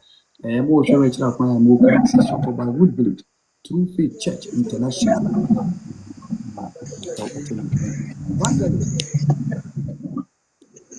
Evangelist Joseph. Hello papa sumri amino papa let us say obada dum papa na nso Yesu adumo miami jo ni ana jo ni papa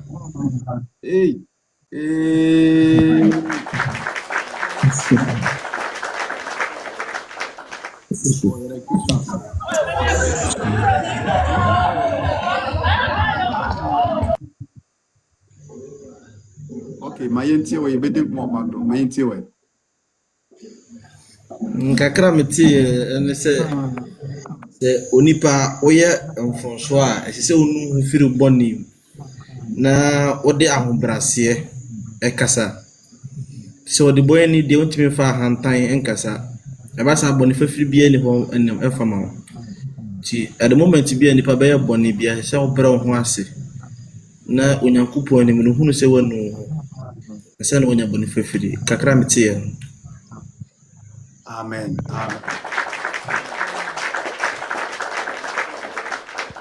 Yeda evangelist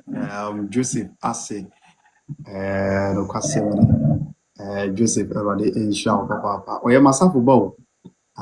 mo amunim no mo follow no mrantia no a yo kuma se tama na ye life no no mo jeje ho no mo tuja oye samba kene kese pa nti ya mo follow no mama jo you wedding kuma back there bachi baba Erade insha papa yeguso a ewo eye adwenkyere no amu de wote ye futu a wonye firi mu obetima request na baba be kana bi anso etima kama quickly mama nko eye nana yaw enso ho se oteme nkanko ade a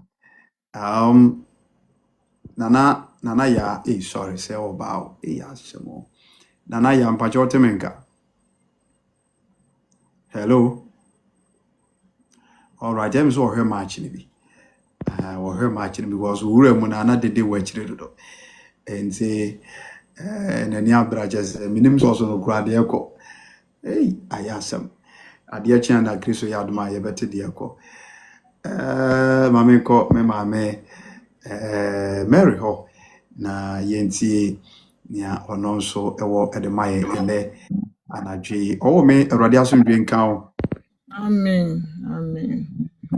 You know, who can say be say be no say be say yes na mbetru nyumbi. Asembi ara mekano adi bi ara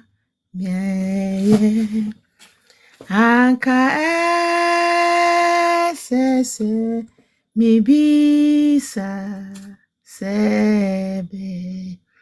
Yesu fe ti ade bia no se bi se eye anamoya me to Kristo eye kwan papa so kasa ya making kasa papa If so can Psalm 50 verse 6 hona. Or say the ano can some bonny. Or say mo cassette or say mo de mano a year bonny. Na mo de mutakrama boa na da ano. Nti ano yi say me hu say me sin kan before 1 hour kra ba ende no na aka trosen bebre. Ya no ye de ka boni nti obi e no to ka say me dem ye perfect. And I say me de me som nyame yie nti no because nta Bible as aka chance yen sre bonifacha yembe. Ya no de bi e kan sem boni. Se wan for woni pedo kwa kwa boni kro wano wodo ano be ka sem ma nso akoda ne boni. Nti na se de bia no ye tua ho se ye tene si obi. Ana se ye perfect si obi. Ye nyina Bible se boni mu ne ye na wo ye ni. Ye adboyefo. So na wo kan se bi bibi ye obi etu obi anse na nipa be si aka no. Ebe da to ebe wo because obi anu a opeso ye boni o ye Kristo ni. Because obi ape heaven akọ. But boni mi ye wo ye yinsem de bia boni no. Weni beba ho so kra na waye. Na okra wonya we say ye boni. Na David ka say modem no e kasa boni. Na ye no kra nso so. Ti nyame hira o pa nyame hira. Sa ade bi ebe ye bi o se ye ade ebe Kristo fe. Ade ebe so Kristo ni. Na emom de bia boni fa che na say yes because asem bi o be kan but some say asem kan kan boni na make. Ti nyame nkronkron hu ye mobo. Na ya no na enkan sempa. Ya no nkan hiransem. Ya no nka papa nkyira foforo. Momme afa ya no enkan sembone a da atwede beko oseye mu. Ti abrabo ye bo no se ye bo de be Kristo fe. Hallelujah. Amen. Virgin girl on no so beka kakra.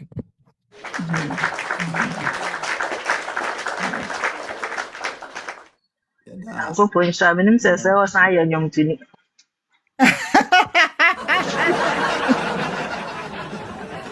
Sorry ba.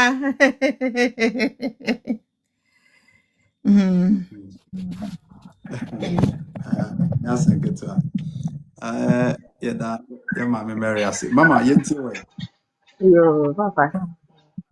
Aja mo panchen na. Aja mo pa ni dede ni sa. Yung wa insha pa na. Ang paswa nya o kasi. Amen. Ang se. Na Christopher na ya ba na. Then there you ko se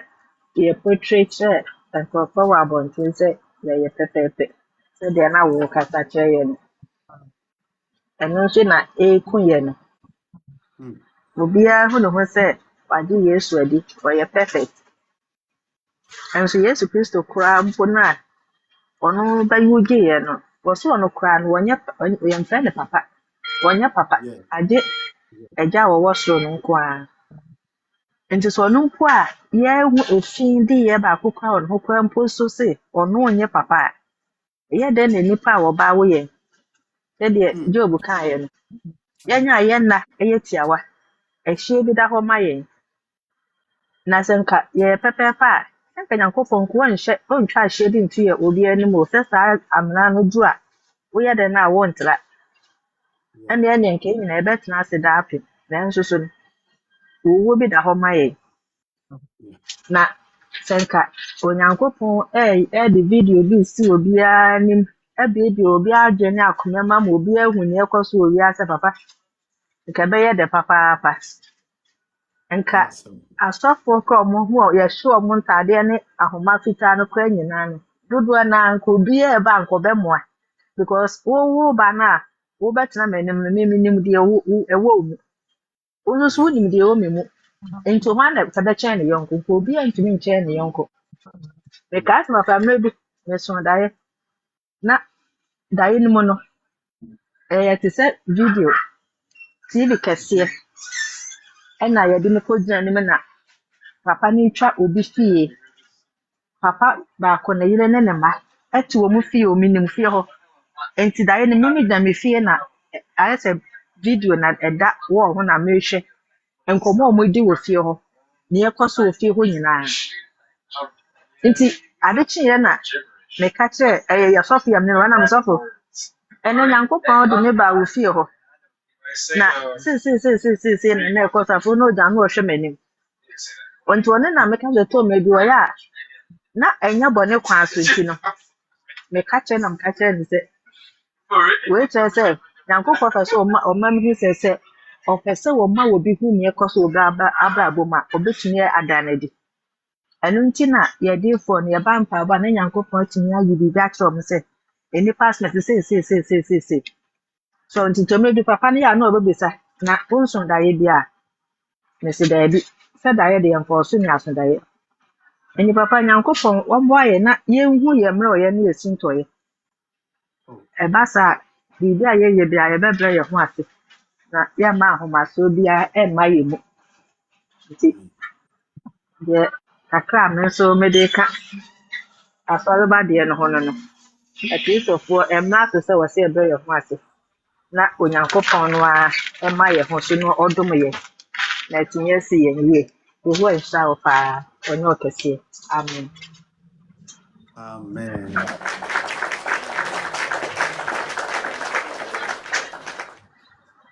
Yada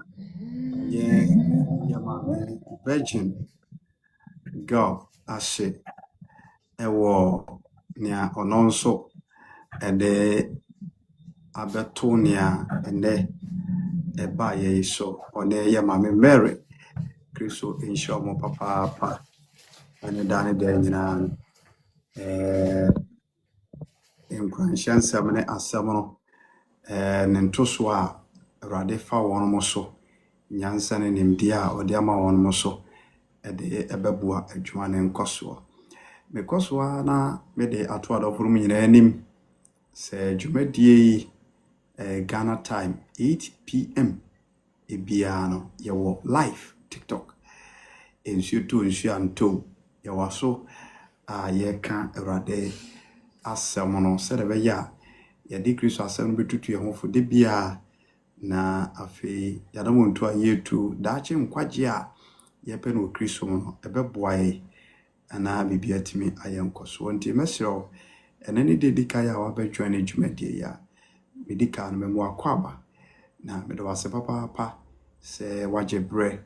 na ene woni atena efiri no nwotwe no abepem sabri koso a na ene yentena na eye platform a ye Awurade asɛm a yɛmfrɛ mu enkutu ana yɛka na wɔ ha sei aha yɛnhyɛ nkom aha yɛma akwankyerɛ aha yɛnyɛ ade fufuru bia yɛmtonton nneɛma ana yɛmmobɔ afɔdeɛ bia nso anaasɛ kokoam na ebia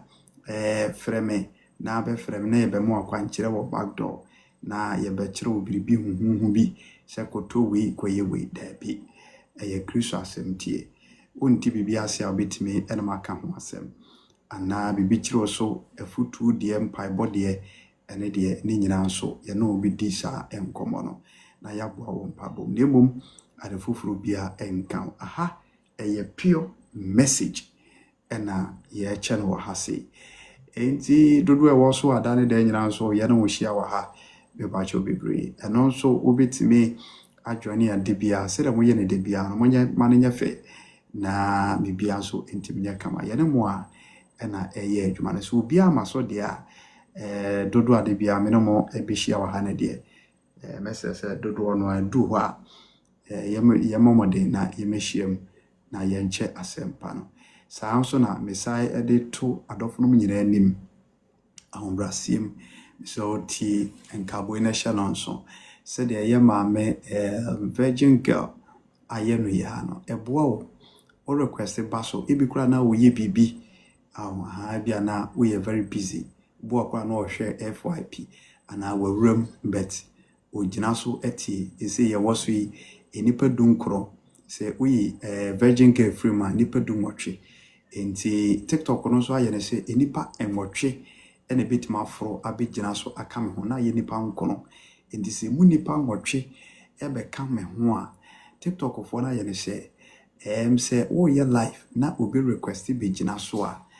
eboa emma life no kwachiri every say Virgin Gay gina so obi a ofollow ni bia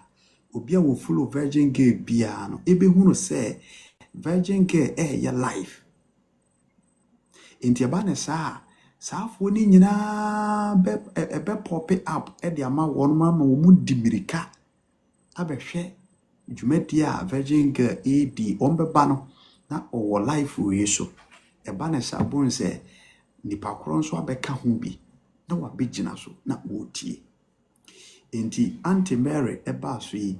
ana Mama Mary eba so obefuru gina so yi na ono so wo mo follow ni nyina hu se our life ene ama menko na menko hwe adekode enti wo mbeba no na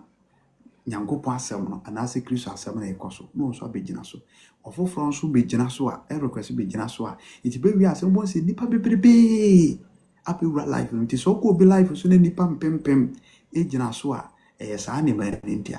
enti adofo no ma ye ne mo ye urade adwuma wa ha mesere mo pepa mo chew menim se mo do Kristo asem no ama ne broso obo ho no ma onto mu da eti ne bokra na me maya otimi chat me back door papa tam na so ma na mesere se woni bre e bia afon no eda ba bi wo ye adwuma wa wo akwantu mu a wo gana ha wo de fro bra so ne be wuram ne gina so mi wuti wo ho wo de woni bra kura wo de tie be kura no a wo de wuram fro be gina so me mi wuti wo ne wo gina so a form of say o ma afofro nso abi wuram bi yes sanye se bia biribinti e bia wa wuram 3 minutes wasi form wa no akwaba ene sanye sa ne se 24/7 me ba life no so na be gina so watie bi wo se de wa wuram a mi hu na hu mi de ka ebetumi a fro braso ne be gina so ena ha so nya so yeso ahanya so yeso anu aka se me mpese obi abehu se me wo evangelist ojawra life so ada wonu obi twemanzo ana no obi ko competition da bi aye awurade fie platform kese it is obi won so wo life wa e de na sen eye Kristo asem na wotie eye Kristo asem Mama Virgin eno krepa Kristo asem na wotie obi kura nya gidi kura ko wura busu fie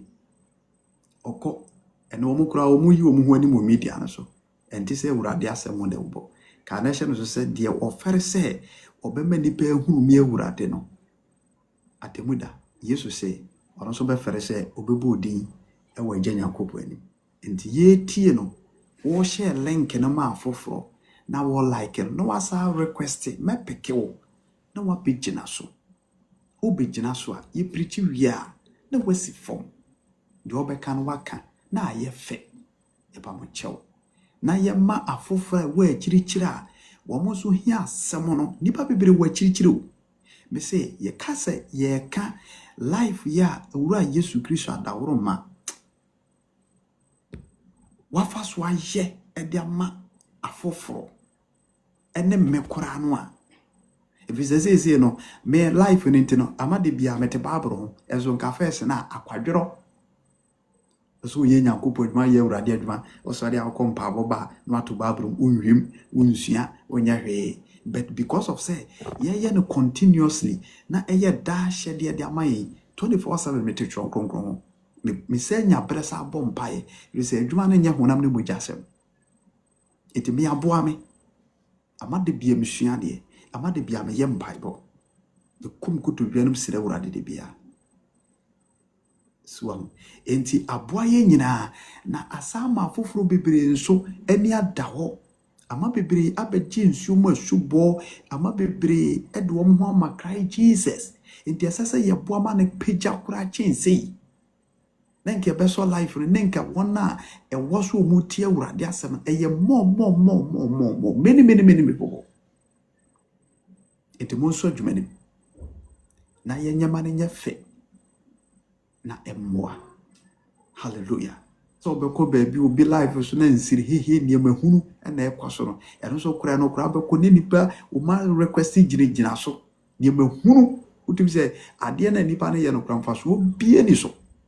and so nipa no wo brane adaje wo hu data wo gina so a we ka nsem kwa sere niema basa de openo no na how much more say yene ayeso edo awurade asem yentimi nyese bi ma ne nyefe se de binum so life wo mo request ku gina so no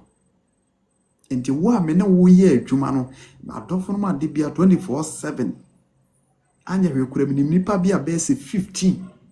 ebi wo so a eye regular people a me ne mo na teso 24/7 ti duru ho a de wo ye bia no se wonya wuram na time no so ne pope banwa wo de wo ni bre kura fa phone no be gina so na wo de wuntie bi wo de ever so why busy wo adwumam wo de why busy e wo fie wo ya de wo de emetie wo de emetie ne mo wo de follow braso na ma afofre follow wo TikTok ho no afofre follow e wo TikTok ho no wo mo no nso enya notification wo mo phone so na en signal wo mo no mo nso be wuram no ma betie enti se o mo betie a asem ni wura ne mu a ye pon no a ono no ekofie no wo wakotwe akra wo de wo life no ama wo bia nya danse wo de wo life no be gina so a e ma wo bi pass wo so abeti asempa ne bi a wo de nhire bi ekofie wo de no nyam bi ekofie wo de akomapa ekofie enti ye kana se akratwe a e ba na sa wo nso wo ka ho bi enuani TikTok of one ahihye ne sa enuani enti evangelist we de na dodo no anim enti ma bebiem enti madawro ma ahombrasiem chopa enye by force efiri Kristo ya adoma ochina ko sabre de ma pon ndu abo efiri ochina ko no mo me enye na enye fe me kura na ehemi nkuran oh yes ade de wo ye na so bi bo chidom sia ehye nkuran na kweza zo nkwa na so wankwa na sa ese enye fe enti efiri Kristo ya adoma ochina ko bia no wo de wu na wonya kwa kura ntie kura wo de afro braso ni mewuti wo na kwa ye wade wa na so kai na se yampon ya no aba papa ise won point wo dia wo ya dia boa no so na bibia timi aye kama me da munyina mo ase mami akoso ya me ba che wo bibi kana Bachasum dio. amino mame acha na hoye Bachinya kukwando we bacho so e. acha Kristo adomboko Ede nyame ase. We de Nyankopon hu dawura wo boya na. Ebese ehye wo nkran because yeah, the whole train akwa were and I send it to go out sorry I dream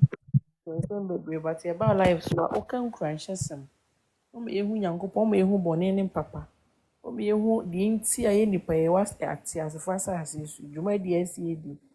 nti e da se da bia o kaiweji e o be pa se e be but ya e fere we mbebere yi de e kwehia ye ho classmates ne adwuma mu for the itimi kan but say e dom bebere sande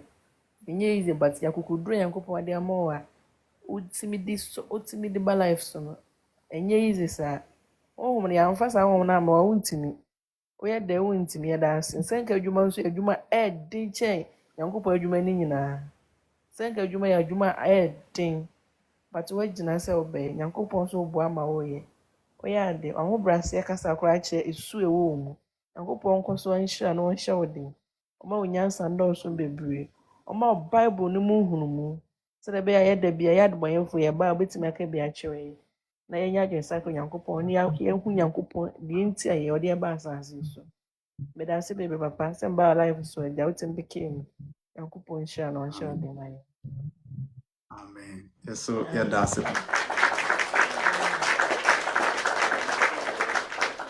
Kristo insha Allah ba kosia ewo nkwanhyes ene anadwe so ode amai enyame nko a dodo a ewo so ne nyina ye ne mo edi dwumadie Kristo enhyira mo nyina oba kosia nkwanhyes nsem na ye nyina ye dia nti yeso ye dase se dane de nyina no odi akoma pa eba dwumadie so ebebo dwumadie ne chidom na wo like and share Kristo insha Allah King Ruben the director I say Dr. One fireman Radisha baby awobia Kristo nhyira. Ma me mohwe na me nko eye ma nyina peni owo me ba ko pe e me ma me no de o modosu nya senketo akora mitirim ya me de o mo ma wo me no ha o modosu chempo anu anya Mama Esther me pa cho Awurade asundwe nka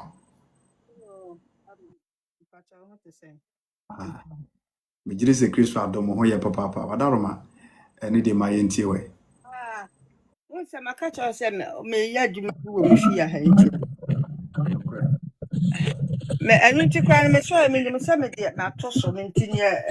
asɛ m'adwuma no a meyɛ na mempɛ sɛ asɛ na kaɛ sɛ metumi foro bɛs na menni to no ne sɛ nti nea wokɛ nyina woabɔ no nti ɛsɛ sɛ yɛ nyina yɛforo ba so nti yɛda ase yɛde nyame ase sɛ ne nso wasan ne yɛn abɛkyɛ asɛm no na m'adwuma no a meyɛ no nti no wokasa nso na asɛ adwene no ɛnni ha se na no na mo kyɛ mɛkɔ adwuma nso sam no ɛkɔntinu a ɛsɛ meyi nneɛma ɔmo bɛyɛ adwuma wɔ me dɛm ha ne sɛ adwuma ma akɔfa ma me ho nti no mede mesrɛ nneɛma ɛka nso wɔ nyame wɔnhyira wo ɛne da biara no nyame ɛma wo ahoɔden na wode wobɛkurom ha so na wo ne yɛbɛkyɛ onyame asɛm no onyame nhyira wo na ɔma wadom so ɔma wo nyansa nti no ɔmfa bi nka ho ɔma wo Bible mu na sɛ wonni mu nteaseɛ a nkronkron nankasa ɔma wo mu nteaseɛ na ɔmfa nyame gya ɛnsɔ wo tɔkyerɛma so honhom deɛ ɔnyi mfiri mu na ɔma wo akokoduro honhom a wobɛtumi de apɛ mu aka ɛyɛ tuntum a wobɛtumi aka ɛyɛ kɔkɔɔ a wobɛtumi aka saa nokorɛ no nti onyankopɔn na ɔnka ho na ɔnhyira wo wae Amen. And that's it, Papa.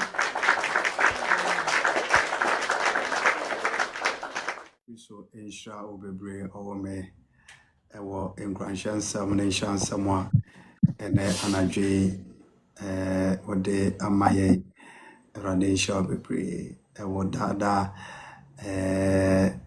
supporter, what they support to a Radio Juma ye, Christo Isha Obebre. Kristo maima ene adehye kronkron no do na bo ebre edru se yedi dwumedie ni nyina ekọ na wieye ti de make twa to nyina na hye eda mu nyina mo ahye Kristo nhyira do funu mu nyina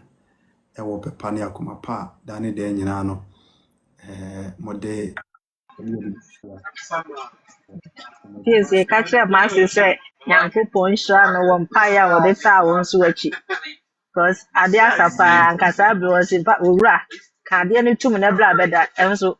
wogya wo ma wo kwan ma wonya hoden aduane a woyɛ ma wo die ne afutuo ne nkomopa ntia nti ono Nyankopon hyira no pa na onye ne kase ma ye. Amen. Amen.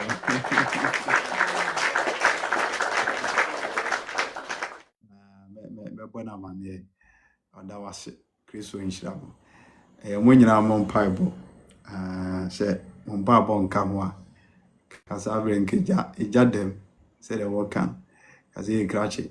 ade asa singing room na o madana o waso camera na o kra wo adwen wo yedede mintime na na akoye nsem bebre Awurade ne yeda na se se wamanti ase aye adwuma firimre tenten abepem sabre nti yeda Awurade ase bebre asra Kristo dia enti sede wadaroma meka ye no de dwumadie ne nyina ekọ na wieye Kristo Yesu ya domo a ochina ode yankwa che na nwumre Ghana time 8 pm epamjo bebre ye besan aba na ya beto a Kristo asempa no eche no so sanso na anopa empire board miguso guso a ye empire board no a maybe Kristo ya doma Friday enti miguso a me yodi ma empire board edema obi bia wo me life we so o flow me nko ade a me koto a me sere empire board edema obi won ma bia na o personal nkomo bi oni me bedia o call me by ho a me number da o frame ya meje wo so 24/7 WhatsApp call, local call, international call, baby, I offer fa. Major so. Me new be me do me data. Me data is 24/7. Inti wo Ghana ha wo control baby I be free me free bia. Major so na me no wodi komo. True Faith Church International. No kore GD asori eya asori papa me kamfo edema adofo no nyina. Me pacho wo life we so oni asori bia ko. Me pacho asori ba ko pe na me kamfo de ama no kore GD asori. Enu bi na me koi esiesie me asesam. So okay baby o de ma be dra utim say yes. Ewrade aye bi. Me ka say me come life ache o ne baby na me wo ene abusua me firi mu a okra na ebeje onsem. Eyi nipa yie nipa ko nkwachim ama afufuru bibrebe enye ne daso asore be ya True Faith Church no kware gidi asore na me kamforo e de amawo emu obi an ka asem bone bia na asore ne ye nkokorafo asore ye merewafo asore we de wotimu a na ye kulu dabi enya nokre mbrante na maba wawom obi an so bo kronkron bra ene ahote bra si hiem national district zone ene nsafoma na hu say yes asore na nye asore keto akora utimi tinem eku suku den obedress decent den ya di awurade asem so betitio ama wankasa be hu say yes baba asore ya wa asore ne wa asore menka se kwesera asore nya asore papa na emom na no poro se me kanfo me som no ntini ya wa life is so ye she dwumadi ase nipa bebre ana abeje ensumo subo a chese enya asenketo awurade hiawo eno nti no asman ewo media yi so ti baabi a wo hwe me firi bia no bra Kristo hiawo na ye mom na ye nkọ asore na me evangelist me mani ekun ho se baabi a me ya asore me mente asafo mente asore emenye sofo a me da asore ano me evangelist e wasafo na enso me ka kire wo se obeya asafo ba se ye ma asore ho anase baabi a me ya asore no a me ankasa me mani sei ekun yes baabi a wo pese wo koya asafo ba no se ye nkran taprade abrochire ehin afa me so anase waka kire me a ya direct wa makono me de meni medi wachi me make sure se bibia be fa na kwan enti entenase bia wakwa asore be pen wa enye nipa bia ne na nante enti mmereye bia ba ma wafom watena wahwe ase anase mmereye bi aba ma enema bi ayeyi wo hyefie ama wadwena ye ntanta sabra bio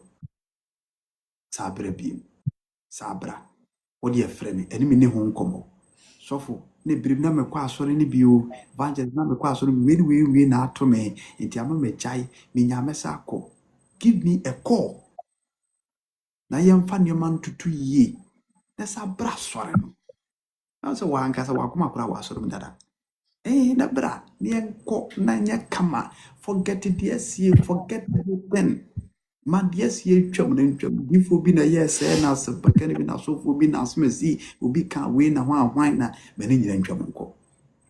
o kan kwaje ho hia we nti na awurade asomaye e wo media yi so bra na ye no nyina nsum Kristo nya nkwaje e wo no kware gidi aso ba bia wo bia bebe wo de efre me ana testimony message na ba bia ben wo no memfa empanifo number mawo na kwaje nsuo mo subo na bibia ntimi ene kama awurade nsha dofo no nyina na onyamo kese Sokoban Wood Village eho enamwo okuere bia ye mpabo ochina Kristo ya dom no de eche ye nkwanche na ochina ye mpabo da don kro ni ahyase ache kura 2:30 to 3 ni apo ho de empontem sa be tambia pese ofiri okobia